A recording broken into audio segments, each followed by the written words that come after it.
They survived an unimaginable genocide the world vowed to never forget, and now they are fleeing war once again.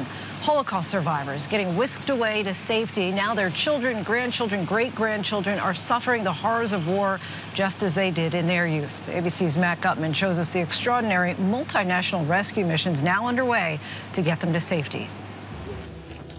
In the dark of night, in vans repurposed as ambulances, and along war-battered roads, they are quietly being spirited out of Ukraine. Survivors of the Nazi Holocaust who would likely not survive this Russian invasion of Ukraine. It's a slow-motion escape. In walkers and wheelchairs, they're helped into ambulances. The effort to save the thousands who survived Hitler's mechanized extermination of the Jews comes as another dictator in Europe threatens a democratic nation. Russia's Vladimir Putin ominously claiming Ukraine is run by thugs and Nazis, and then bombing its biggest Holocaust memorial at Babyn Yar in Kyiv. It was the rain of bombs in another city, Kharkiv, that forced university professor Ina and her father Valery to flee via Kharkiv's train station, which was teeming with refugees. But then my father fainted there in the crowd. He felt so bad that he couldn't survive there any longer. So there was a small room there, which was called like a medical service room. Yeah, and he was taken there and we spent the night there. And it was the only night when the train station in Kharkiv was bombed. Can you imagine that? They had no choice but to go back to her father's apartment.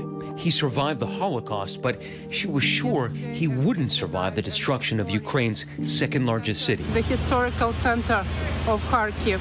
You think if he stayed, he would basically either starve himself or just starve to death? He spoke about that, making us leave without him, but I wouldn't let it, of course. 10 time zones away in Los Angeles, Julia Enton got a call for help from Ukraine. So what happened after you got that first call? At first, I panicked. And I think that was probably pretty natural because I wasn't sure that I was up for the ask.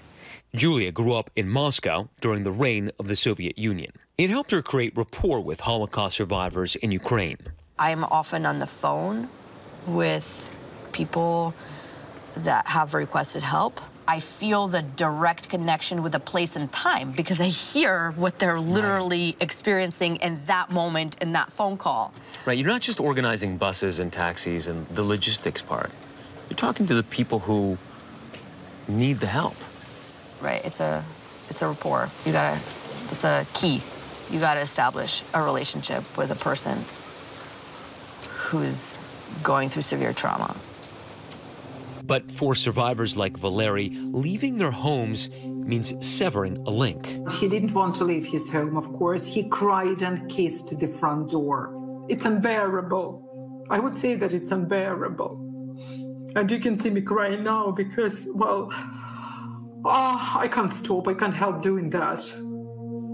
Because I understand how difficult it is for him. And I asked him about it, too. Why did he kiss the door when he left his apartment in Kharkiv? He says because it's his motherland and because everything he loves is connected with it.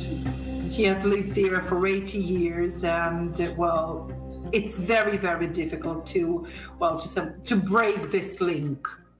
Over the coming days, Julia joined a sprawling network of activists in Israel, Ukraine, England, and the U.S., rescuing the frail and particularly Holocaust survivors from Ukraine, teaming up with established rescue groups like Safebo, headed by LGBTQ activist Rain Dove. So we're in the car, and all we're going to do is just drive over the border as long as they let me back in.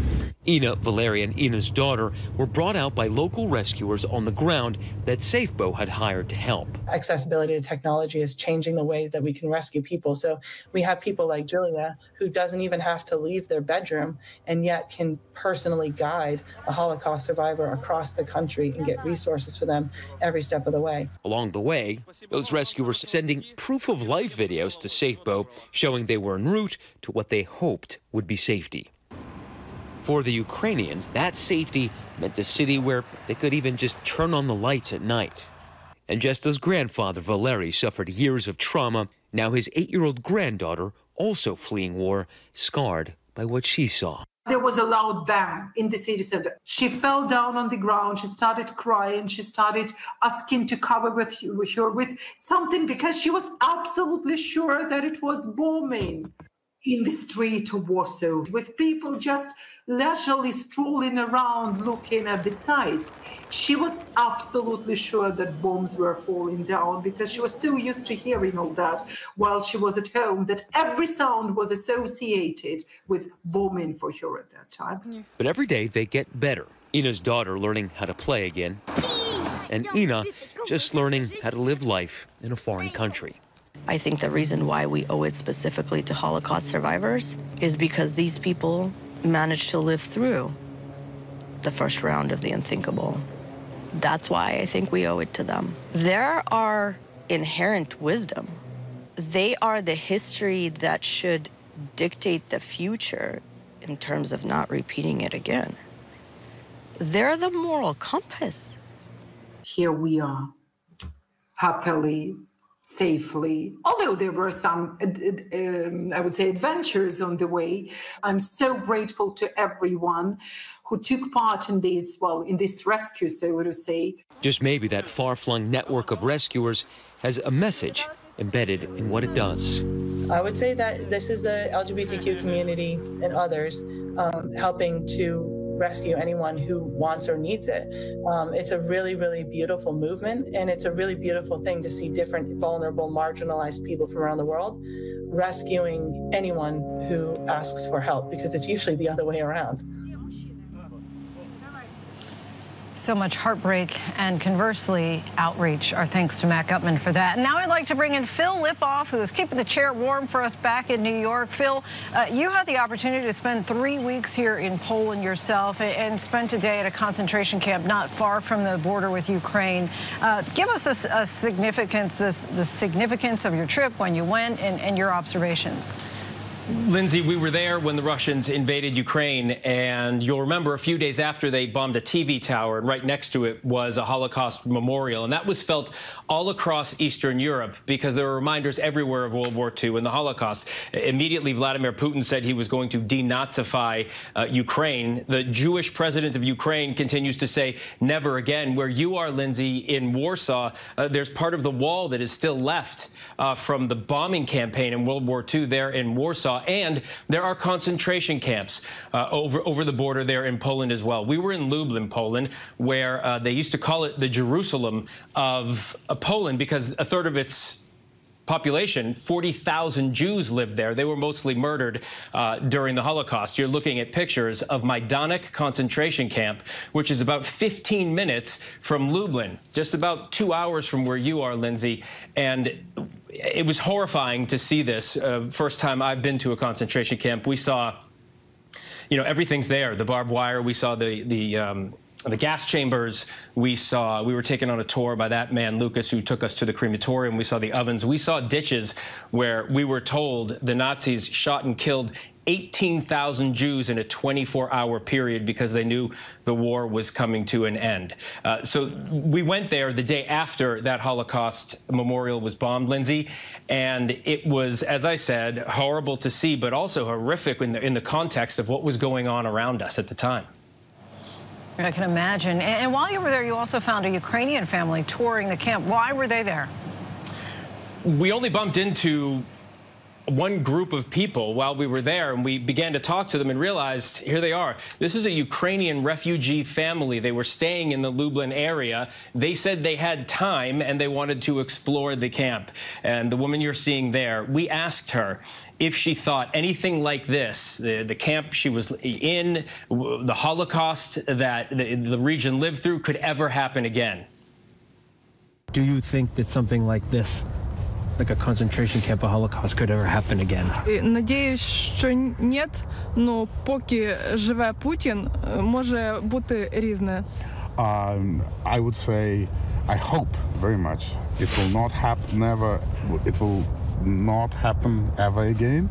However, until Putin exists, there is a possibility. Він страшна людина. he is a terrible human being. What struck me about that particular interview, Lindsay, you saw the look on her face. All of the refugees we spoke to, and I know you're having this experience as well, especially when you speak to the mothers who were there with their children, there was just this blank stare. They were in shock when we spoke to them. And that woman saying, I hope this never happens again, that's what President Zelensky is saying. That's what all of Eastern Europe is hoping as well. No one's really drawing a parallel between the two right now, but people are definitely taking notice of what's going on in Ukraine. Yeah, of course, what we've been witnessing, I guess I would characterize as just this sense of being largely overwhelmed, especially as you mentioned, Phil, the moms who have the young kids who they're trying to be so mindful of. Phil, thank you so much. Hi, everyone. George Stephanopoulos here. Thanks for checking out the ABC News YouTube channel. If you'd like to get more videos, show highlights, and watch live event coverage, click on the right over here to subscribe to our channel. And don't forget to download the ABC News app for breaking news alerts. Thanks for watching.